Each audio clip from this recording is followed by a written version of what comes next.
Good morning students. I welcome you all in my online home class. जैसा कि आप जानते हैं कि हमारा आज जो है एक नया टॉपिक शुरू होने वाला है। जो पार्ट 1 था मैथमेटिक्स का बुक का, वो हमने तकरीबन सारा कर लिया है।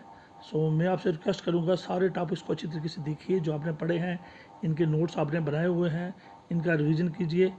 और अब आपका टेस्ट भी होगा ऑनलाइन, और अगर कोई भी बच्चा अपनी असाइनमेंट नहीं भेज रहा है, जो रेगुलरली काम नहीं कर रहा है, तो सीधा उसका ज़ीरो जाएगा।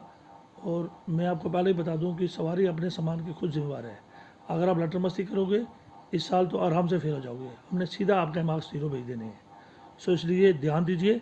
और आज मैं चूँकि बहुत ही इंपॉर्टेंट टॉपिक शुरू करने जा रहा हूँ, ये मैथमेटिक्स की पार्ट 2 है, इंटीग्रल्स। तो इस टॉपिक को, इसके बेसिक कंसेप्ट को ध्यान से समझिए। और फिर भी कोई प्रॉब्लम है, कोई क्वेरी है, तो आप व्हाट्सएप पे या कॉल करके मुझसे कंटेक्ट करके कोई भी क्वेरी आप अपने डाउट्स क्लियर कर सकते हैं। तो चलिए लेट अस स्टार्ट। टॉपिक है हमारा मैथमेटिक्स का, बुक है पार्ट 2, इंटीग्रल्स। ये जो इंटीग्रल्स हैं ये दो तरह के होते हैं। Integrals are of two types, indefinite integrals and definite integrals. So integrals are two types, are of two types. कौन से बताया मैंने? एक indefinite integrals and definite integrals. अब इंडेफिनिट इंटीग्रल्स क्या है और डेफिनिट इंटीग्रल्स क्या है, ये वन बाय वन आप इसको अच्छे तरीके से इनके बेसिक कंसेप्ट समझेंगे। The branch of mathematics which deals with integrals is called as integral calculus. तो वो ब्रांच, जिस मैथमेटिक्स की वो ब्रांच जिसमें हम इंटीग्रल्स के बारे में पढ़ते हैं, उसको इंटीग्रल कैलकुलस कहते हैं। जिस तरह मैथमेटिक्स की वो ब्रांच जिसमें हम डिफरेंशिएशन सीखते थे, डिफरेंशियल कैलकुलस कहते हैं उसको। जिसमें हम डिफरेंशिएशन या डिफरेंशियल को सीखते थे, उस ब्रांच को हम सीखते हैं, उसको कहते हैं डिफरेंशियल कैलकुलस। और ये मैथमेटिक्स की वो ब्रांच है जिसमें हम इंटीग्रेशन को सीखते हैं, या इंटीग्रल्स को, जो इंटीग्रल्स के साथ डील करती है, उस ब्रांच को क्या कहते हैं? Integral calculus. तो द ब्रांच, ये मैथमेटिक्स की एक स्पेशल ब्रांच है जो डिफरेंशियल कैलकुलस से, डिफरेंशिएशन से डील करती है, उसको हम कहते हैं डिफरेंशियल कैलकुलस। और जो इंटीग्रल से डील करती है उसको कहते हैं इंटीग्रल कैलकुलस। इंटीग्रल्स दो टाइप के होते हैं, मैंने आपको बताया, एक इंडेफिनिट होते हैं और दूसरे डेफिनिट इंटीग्रल्स। चलिए, ये इंडेफिनिट इंटीग्रल्स क्या है? सबसे पहले इंडेफिनिट को देखते हैं। The function that could possibly have given function as derivative is called as antiderivative, and the formula which gives antiderivatives is called as indefinite integrals. So indefinite integrals क्या है? ये कहता है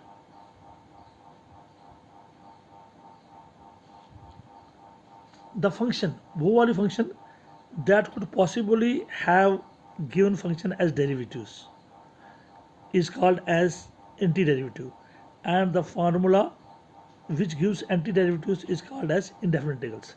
ये कहता है वो फंक्शन जिसके लिए गिवन फंक्शन जो है वो डेरिवेटिव है।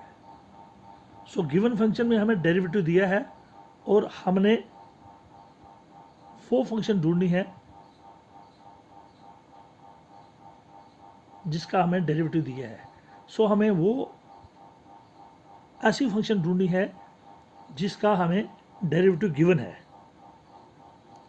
तो उस फंक्शन को हम कहते हैं एंटी डेरिवेटिव।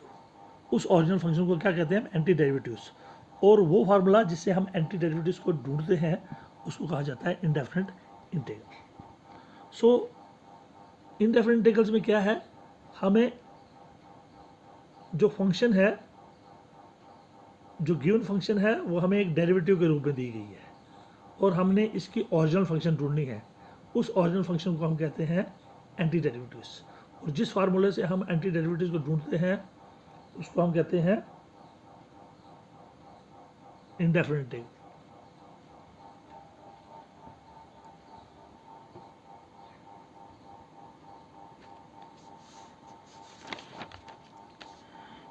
अब जो इंटीग्रेशन क्या है? The process of finding integral of a function is called as integration. तो वो तरीका जिससे हम किसी भी फंक्शन का इंटीग्रल ढूंढ पाए उस तरीके को कहते हैं integration. So the process of finding integral of a function is called as integration. So जब हम इंटीग्रल ऑफ फंक्शन ढूंढते हैं उस प्रोसेस को हम क्या कहते हैं?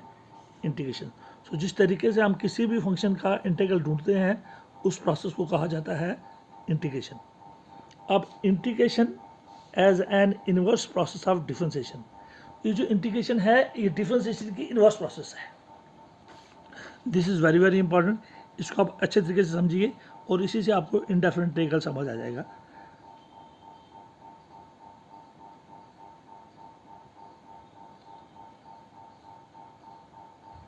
सो integration as an inverse process of differentiation. ये जो इंटीग्रेशन है ये डिफरेंशिएशन की इनवर्स प्रोसेस है. कैसे? इन केस ऑफ डिफरेंशिएशन हम डिफरेंशिएशन में देखते हैं we are given a function and we have to find its derivative. Differentiation में हमें एक फंक्शन दी होती है और हमने उसका डेरिवेटिव ढूंढना होता है. फॉर एग्जांपल मान लीजिए find the derivative of the function. हमें एक given function given as y is equal to sine x. हमें फंक्शन दी है y is equal to sine x या y के बदले एफ एक्स लिख सकते हैं और f x is equal to sine x. चाहे y में लिखो फंक्शन को चाहे एफ एक्स में लिखो. y is equal to sine x या f x equal to sine x. अब इसका हम derivative d by d x of y कैसे ढूंढते हैं? D by d x of y is equal to sine x का डेरिवेटिव क्या होता है? आपने पढ़ा है कॉस एक्स. और इसी तरह अगर डी बाई डी एक्स में नहीं लिखना है वाई हो तो d by d x of y लिखते हैं और एफ एक्स हो तो इसका derivative f dash x. F dash is equal to sine x का वही है कॉस एक्स.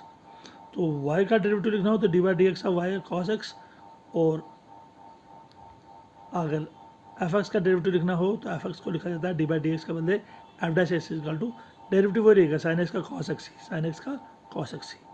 तो डिफरेंशिएशन में आपने क्या देखा कि हमें एक फंक्शन दी होती है और हमें कहा जाता है कि उसका डेरिवेटिव ढूंढिए. हमें एक गिवन फंक्शन का डेरिवेटिव ढूंढना होता है. Now in case of integration as inverse process of differentiation. अब इंटीग्रेशन जो है वो इनवर्स प्रोसेस ऑफ डिफरेंशिएशन क्यों है? उल्टा क्यों है?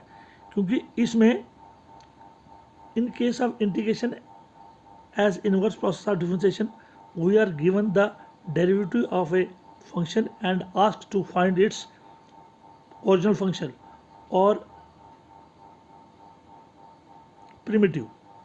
Such a process is called as integration or anti-differentiation. अब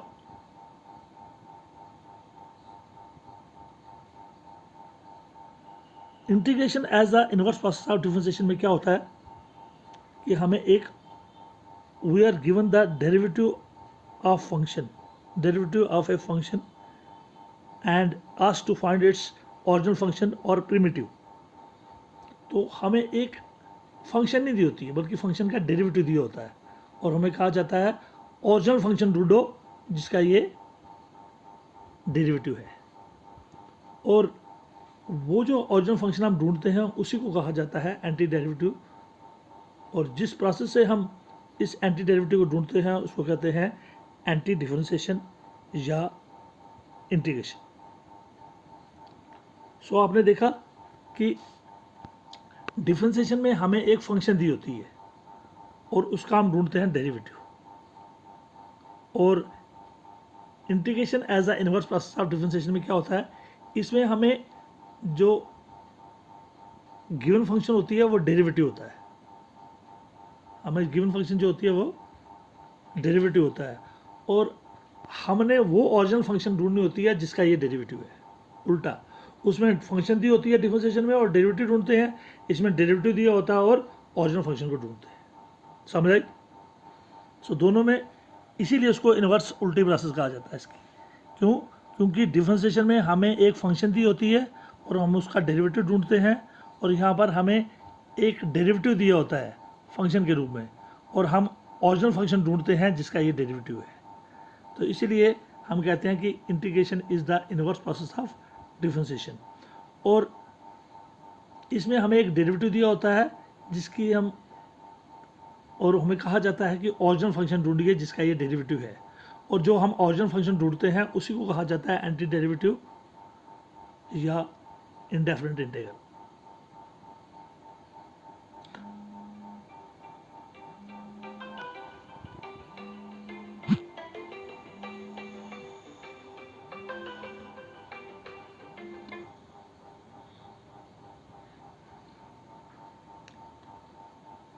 तो आपको मैंने बताया कि दोनों में क्या फ़र्क है कि डिफरेंशिएशन में हमें एक फंक्शन दी होती है और हमने उसका डेरिवेटिव ढूंढना होता है।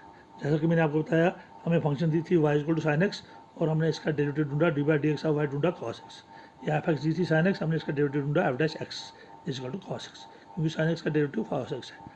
लेकिन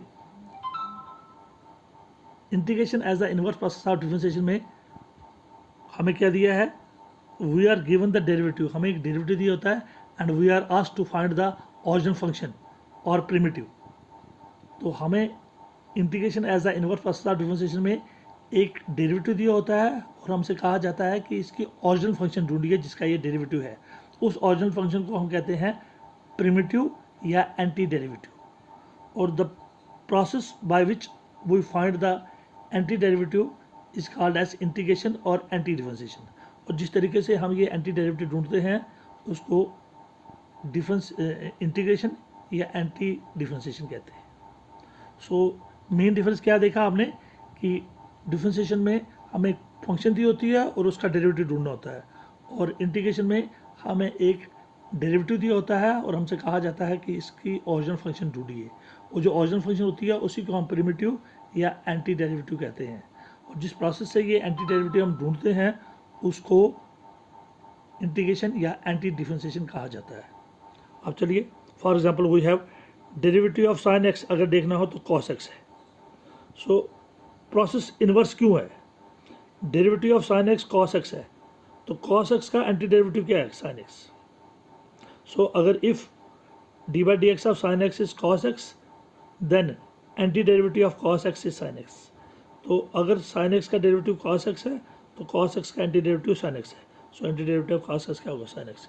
इसी तरह if derivative of x³/3 is, देखिए ये x³ का डेरिवेटिव होता है 3, नीचे आएगा x³ 3 - 1 हो गया 2, हो गया 3x², 3 नीचे आएगा और x³ 3 - 1 हो जाएगा, हो गया 3x², नीचे 3 अपना था, 3 कैंसिल तो x²। So derivative of x³ क्या है, x², तो इट मीन्स x² का जो एंटी डेरिवेटिव है वो x³ है। So anti derivative of x² is, so derivative of x³/3 is x² and anti derivative of x² is x³/3। तो इसका एंटी डेरिवेटिव क्या देखा आपने, सो आपने देखा डेरिवेटिव ऑफ sin x जो अगर वो cos x है तो cos x का एंटी डेरिवेटिव sin x है। सो कल इसको हम कंटिन्यू करेंगे। Thank you very much and have a nice day.